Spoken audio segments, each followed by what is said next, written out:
Picture this: 1845, to state-of-the-art Royal Navy ships, the HMS Erebus and HMS Terror, set sail from England.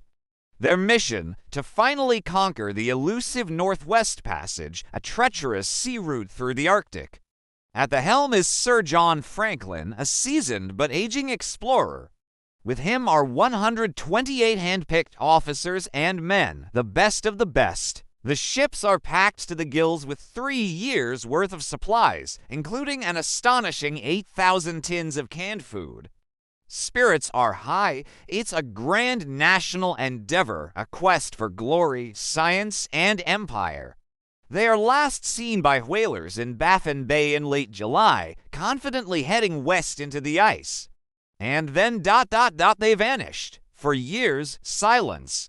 Back in Victorian England, anxiety turns to dread. Lady Jane Franklin, Sir John's determined wife, refuses to let the world forget.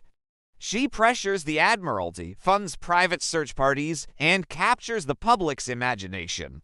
A massive search effort begins, one of the largest in history.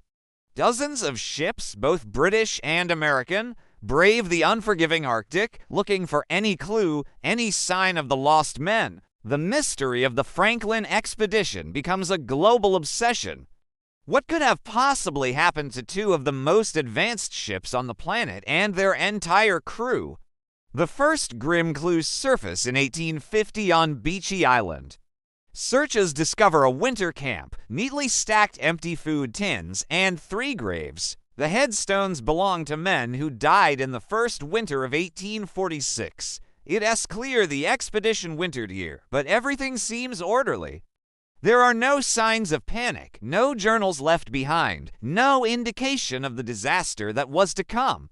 Where did they go next? The trail goes cold again, and the Arctic holds its secrets tight. Then, in 1854, a breakthrough.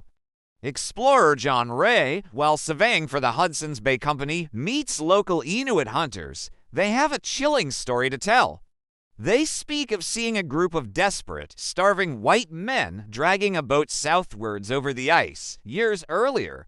The Inuit have artifacts from the expedition: silver spoons, buttons, a medal belonging to Franklin himself. And they recount horrifying tales of cannibalism among the dying survivors. The news shocks Victorian society to its core. The public and figures like Charles Dickens refuse to believe that heroic British sailors would resort to such desperate measures. They discredit the Inuit testimony, but the dark possibility lingers. For years later, another search party, this one funded by Lady Franklin and led by Captain Francis McClintock, finds the definitive proof. On King William Island, they discover a cairn containing notes left by the expedition. The first, dated May 1847, is optimistic. It reports that the ships had been trapped in the ice since September 1846, but all well. But then, scribbled in the margins, is a second, desperate message dated April 25, 1848. It's a message from a world of disaster. Sir John Franklin had died on June 11, 1847. The ships had been abandoned.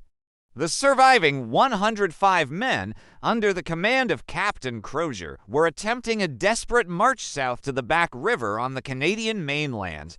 It was a death march. Skeletons and scattered remains found by McClintock's team, and in later years, paint a tragic picture of the crew's final days. They were hundreds of miles from any European outpost, weakened by starvation, scurvy, and possibly lead poisoning. Modern analysis of the crew's remains has revealed shockingly high levels of lead. The culprit, likely the hastily soldered seams of those 8,000 tinned food cans, which leached poison into their provisions from the very start. So, the very technology meant to sustain them was slowly killing them.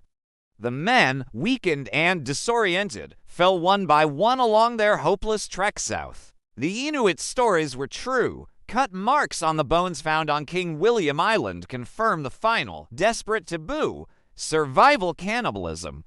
For over 150 years, the final resting places of the Erebus and Terror remained the Arctic's greatest mystery. The ships, symbols of British naval might, were swallowed by the ice. But the story doesn't end there. The Inuit, whose oral histories had been dismissed a century earlier, held the key all along.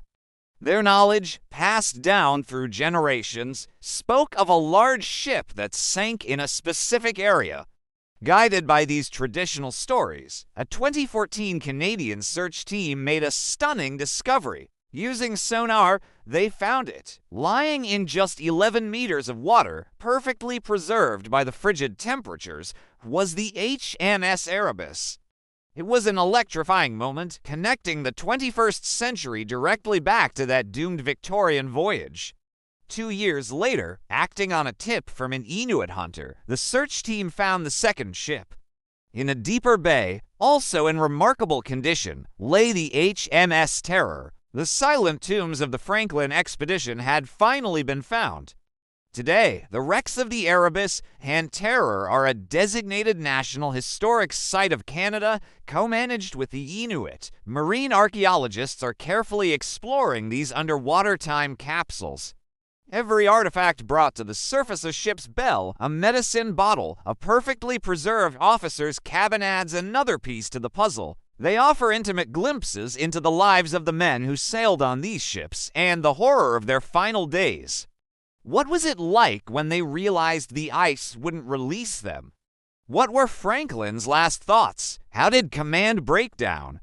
The Franklin expedition is more than just a ghost story from the ice. It's a powerful tale of ambition, hubris, and the brutal indifference of nature. It's a story of incredible courage and unimaginable suffering, and it's a crucial lesson in listening. For over a century, the truth was waiting in the stories of the Inuit people, the true experts of the Arctic.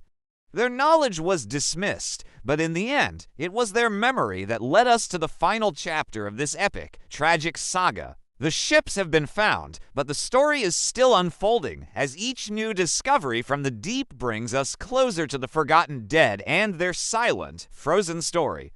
Thank you for watching. If you're fascinated by mysteries of the past, be sure to subscribe for more deep dives into history's greatest enigmas.